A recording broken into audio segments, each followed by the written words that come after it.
میرے جو سلمان رشدی کے ویوز ہیں وہ برقع کے دت کے انٹرویو کے اندر میں نے دیے ہوئے ہیں. واحد پاکستان کا لیڈر. باقی تو ہمارے لیڈرز اس کے خلاف بات نہیں کرتے تھے کیونکہ مغرب میں اس کی بڑی سپورٹ تھی. تو میرے بڑے کلیئر ویوز ہیں اس سے. اور اس انٹرویو میں بھی میں نے کہا کہ اس نے 1.5 ارب مسلمانوں کی اس سے توہین کی.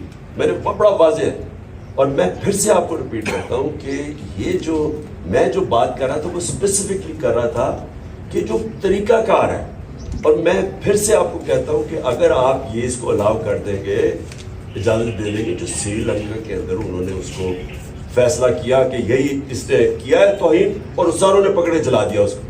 آپ کو اندازہ نہیں ہے کہ اس ملک کو کتنا نقصان ہوا. میں پرائم منسٹر تھا, باہر کے لیڈرز کے کالز آئے مجھے, جو لوگوں کا جو باہر کے پریس میں ہمارے کیس لکھا گیا. سو اس لیے جس وقت آپ وہ انڈورس کرتے ہیں نا, آپ دروازے کھول دیتے ہیں. کہیں بھی جا کے کوئی فیصلہ کرے جی فلاں نے توہین کیا اس کو مار دیں. اس کے میں صرف پروسیجر کے پوائنٹ تھا. سلمان رشدی میرے خیال میں بہت بڑا فتنہ تھا. میرے بڑے اس کے اوپر کلیئر ویوز ہیں.